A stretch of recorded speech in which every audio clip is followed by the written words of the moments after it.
क्योंकि ये सरकार ऐसी है जो सवालों के जवाब नहीं देना चाहती। ये सरकार पूरी तरीके से तानाशाही पे उतरी हुई है। सही तरीका है संसद के अंदर सरकार से सवाल करना, सड़क पे सरकार से सवाल करना। आप संसद के अंदर सरकार से सवाल कर रहे हैं तो आप साहब सांसदों को बाहर फेंक रहे हैं। तो पहलवान बेटी है साक्षी मलिक ने रो के संन्यास ले लिया तो वो जाट समाज का अपमान नहीं है। टिकैत साहब गाजीपुर बॉर्डर पे रोए, आप सब लोग तो साक्षी हैं। जब उनको जान से मारने की धमकी बीजेपी के विधायक दे रहे थे तो वो जाट समाज का अपमान नहीं था। कि जो टूटी हुई खाट है और झुका हुआ जाट है वो साहब किसी काम का नहीं। उन बेटियों को यहाँ दिल्ली की पुलिस रौंद रही थी तब वो कहाँ थे? तब उनकी तरफ से कोई टिप्पणी नहीं आई। उन बेटियों से ब्रजभूषण शरण सिंह ने उन बेटियों के साथ बदतमीजी की, तब वो जाट समाज के जो स्वघोषित ठेकेदार है हमारे धनगढ़ साहब आदरणीय, वो कहाँ गायब हो गए? जो राजस्थान में सिलेंडर 450 रुपए देने का इन्हें वादा किया था और जिसे इन्होंने राज्यसभा में मना कर दिया कि वो हम नहीं दे सकते, उससे पे विपक्ष सवाल कर रहा है तो वो सवाल ना हो जाए। तो इस वजह से जाट और जाट वाला ये मुद्दा लेके आ गए।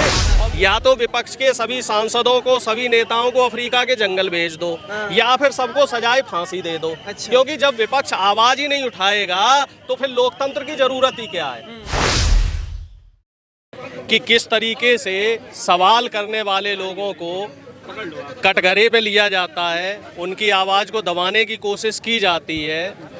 सवाल किया जा रहा है लोकतंत्र के चीरहरण को लेके कि साहब सिंपल सा सवाल था कि साहब संसद के अंदर जो हमला है वो हुआ तो हुआ कैसे? लेकिन दिक्कत ये है कि साहब सवाल मत करो सरकार से, क्योंकि ये सरकार ऐसी है जो सवालों के जवाब नहीं देना चाहती। ये सरकार पूरी तरीके से तानाशाही पे उतरी हुई है, सभी लोग देख रहे हैं। तो ज़्यादा कहने सुनने को अब बचा नहीं है, सड़क पे उतरना ही पड़ेगा। तो उसी को लेके आज यहाँ जंतर मंतर पे एक सांकेतिक धरना हुआ है। सरकार को सिर्फ एक संदेश दिया गया है कि साहब अब भी समय है, हमारी बात सुन लीजिए, जनता की बात सुन लीजिए। नहीं सुनेंगे तो आगे जो और रास्ते हैं, सड़क पे उतरने के जो रास्ते हैं, जाम करने के, सड़कों को जाम करने के जो रास्ते हैं, तो तमाम रास्ते हैं, तो उन रास्तों की तरफ हमें बढ़ना पड़ेगा। क्योंकि लोकतंत्र का जिस तरीके से मजाक बनाया हुआ, अब इसमें दो बातें हैं। पहली बात तो ये है कि ये कह रहे हैं कि साहब जो बच्चों ने अटैक किया वहाँ पे, जो लड़कों ने, वो गलत था, संसद के अंदर घुस के इस तरह से नहीं करना चाहिए था। उनका जो विरोध प्रदर्शन करने का था वो तरीका गलत था, उस बात को हम भी मानते हैं, समूचा विपक्ष मानता है कि वो तरीका गलत था। लेकिन उसमें एक बात ये निकल के आती है कि वो बीजेपी के सांसद ने बिना जांच पड़ताल करे आखिर उसे पास दिया तो दिया कैसे? और दूसरा, फिर सुरक्षा एजेंसियां क्या कर रही? अब दूसरा सवाल ये आता है कि विरोध करने का फिर सही तरीका कौन सा है? सही तरीका है संसद के अंदर सरकार से सवाल करना, सड़क पे सरकार से सवाल करना। आप संसद के अंदर सरकार से सवाल कर रहे हैं तो आप साहब सांसदों को बाहर फेंक रहे हैं।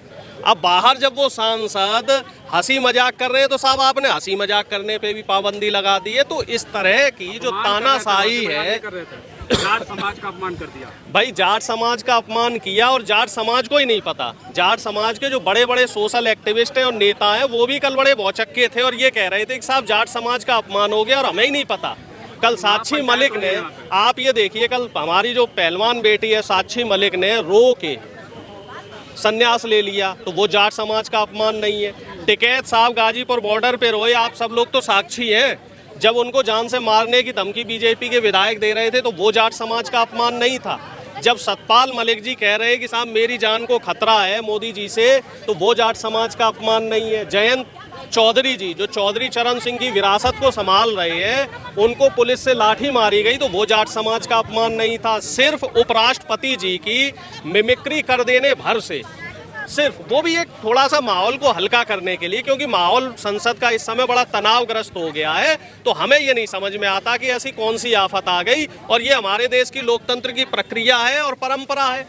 कोई ऐसा नहीं कि पहली बार किसी नेता का मजाक बनाया हो। इस तरीके से जो मिमिक्री आर्टिस्ट हैं वो तो तमाम नेताओं की मिमिक्री करते हैं और बाकायदा उन नेताओं के सामने करते हैं। पंचायत हुआ कल जंतर मंतर पे और ऐलान किया कि जाट अपमान भूलता नहीं, घुसने नहीं देंगे। भाई हम तो दो चीजें मानते हैं साहब। पहली बात तो ये, और ये भी हमें जो जाटों की खाप पंचायत है वहीं बताया गया है कि जो टूटी हुई खाट है और झुका हुआ जाट है वो साहब किसी काम का नहीं।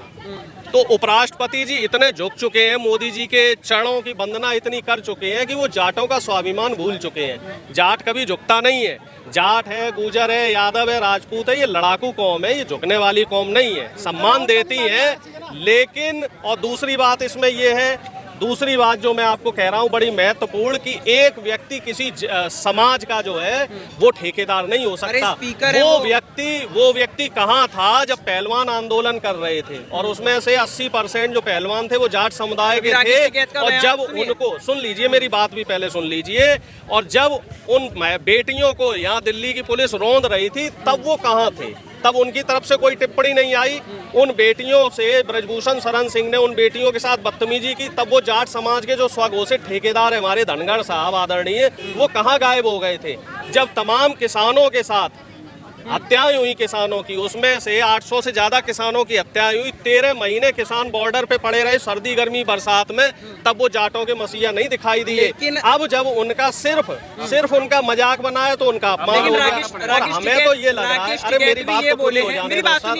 ये सारे मुद्दे हैं, राकेश टिकैत भी ये बोले हैं कि पद की गरिमा रखनी चाहिए थी, नहीं करना चाहिए था। भाई देखो, टिकैत साहब ने अपने हिसाब से ठीक कहा, उन्होंने अपने हिसाब से ठीक कहा। अब ये बताइए, हमें तो एक बात आप बता दो कि प्रधानमंत्री मोदी जी, ठीक है, मनमोहन सिंह जी के लिए जो तमाम बोलते थे कि रेनकोट पहन के नहाते हैं और तमाम तरह की जो बातें कहते हैं, तो वो उनके पद की गरिमा रख रहे हैं। वो प्रधानमंत्री होके इस तरह की शब्दों का इस्तेमाल कर रहे हैं, और यहाँ विपक्ष के सांसद सिर्फ और सिर्फ मजाक ही तो कर रहे हैं। और प्रधानमंत्री तो प्रधानमंत्री जो है वो देश का सबसे बड़ा आदमी होता माना जाता है, एक संवैधानिक पद है सबसे बड़ा। और जिस तरीके से प्रधानमंत्री का आचरण होगा, हम तो भैया उसी तरीके से चलेंगे। जब प्रधानमंत्री मिमिक्री कर सकता है सबकी, प्रधानमंत्री गंदे गंदे भद्दे भद्दे इशारे कर सकता है, प्रधानमंत्री तरह तरह की जो है टीका टिप्पणियां कर सकता है, तो एक आधा सांसद ने अगर कोई टीका टिप्पणी कर दी तो उसमें ऐसा कोई कोराम नहीं है। मैं आपको बताऊं, देखो मैं आपको एक बात बताऊं, हकीकत बात यह है कि सरकार से सवाल हो रहे थे कि सुरक्षा में सेंध कैसे हुई, तो क्या है कि साहब उसको मुद्दे को भटका दिया गया कि अब सुरक्षा में सेंध पे सवाल ना किया जाए। जो राजस्थान में सिलेंडर 450 रुपए देने का इन्होंने वादा किया था, और जिसे इन्होंने राज्यसभा में मना कर दिया कि वो हम नहीं दे सकते, उस पे विपक्ष सवाल कर रहा है, तो वो सवाल ना हो जाए, तो इस वजह से जाट और जाट वाला ये मुद्दा लेके आ गए। और मुझे ऐसा लगता है कि ये कोई मुद्दा नहीं है। माफी मांगनी पड़ेगी। नहीं, माफी तो मांगने को हम कोई सावरकर थोड़ा ही है कि जो माफी मांगते रहो, और इसमें गलती क्या है भाई? वही बड़ा होता है। आप ये बताइए, इस तरीके से तमाम विपक्ष के नेताओं के भी जो है मिमिक्री होती रही है, उनके भी मजाक बनते रहे, लालू जी को लेके, मुलायम सिंह जी को लेके, अखिलेश जी को लेके, राहुल जी को लेके, तो क्या रहा? हम लोगों ने कभी विपक्ष के नेताओं ने बोला कि साहब आप हमारा वो बड़ा होता है, ये भी मानिए। तो हम तो पहले से ही झुके पड़े हैं। हम तो पहले से ही कह रहे हैं प्रधानमंत्री जी से कि प्रधानमंत्री जी हमें बताइए कि आपने जो पहले पुराने वादे कर रखे हैं वो वादे क्यों नहीं पूरे कर रहे हैं। लेकिन हमारी बात कोई सुन कहाँ रहा है। हम तो झुक के ही सवाल कर रहे हैं सरकार से। हम कौन सी लाठी चला रहे हैं? आप ये बताइए, हम कौन सी इनसे लाठी चला रहे हैं? हमने किसके जो है मुर्दाबाद के नारे लगा दिए? हमने ये बता दीजिए आप कि हमने किसके घर पे जो है बुलडोजर चला दिया? ये काम जो डिस्ट्रक्टिव पॉलिटिक्स है, ये तो बीजेपी करती है। हम तो बड़े सभ्य और शालीन तरीके से हंसी मजाक में जो है प्रधानमंत्री जी से सवाल कर रहे हैं। और अगर ये चीज भी गलत है तो साहब हम तो ये कहते हैं, अब तो दो ही रास्ते हैं। या तो विपक्ष के सभी सांसदों को, सभी नेताओं को अफ्रीका के जंगल भेज दो, या फिर सबको सजाए फांसी दे दो। क्योंकि जब विपक्ष आवाज ही नहीं उठाएगा तो फिर लोकतंत्र की जरूरत ही क्या है? दो ऑप्शन हमने बता दिए, और आप लोगों से निवेदन है कि आप लोग इस बात को जो है मोदी जी तक पहुंचा दीजिए। करीब में है और इतने बड़े पैमाने पर सांसदों पर जो कार्रवाई हुई है, तो क्या लगता है आने वाले चुनाव पर इसका असर पड़ेगा? साफ है, जनता देख रही है कि विपक्ष की आवाज को कैसे दबाया जा रहा है। विपक्ष सवाल नहीं कर सकता साहब इनसे। अब यहाँ पे भी देखो प्रोटेस्ट चल रहा है, पुलिस वाले पीछे से सीटी मार रहे हैं, कह रहे हैं साहब अब यहाँ पे विरोध प्रदर्शन मत करो, यहाँ से भागो। हाँ, सब कुछ, सब समय सीमा है, सारी समय सीमा विपक्ष के लिए ही है। लोकतंत्र और तानाशाही में जो एक फर्क हुआ करता था, उस फर्क को खत्म कर दिया है। आज की तारीख में लोकतंत्र को ही तानाशाही बना दिया है कि सड़क पे कोई आदमी घूम नहीं सकता, सरकार से कोई सवाल नहीं कर सकता, कोई नेता विधायक जो है मोदी जी से प्रश्न नहीं पूछ सकता। यहाँ पूरी तरीके से जो है हिटलर शाही लगा दी गई है। और हमें तो ऐसा लग रहा है वो समय दूर नहीं कि आपको सांस लेने के लिए भी मोदी जी की इजाजत लेनी पड़ेगी। धन्यवाद।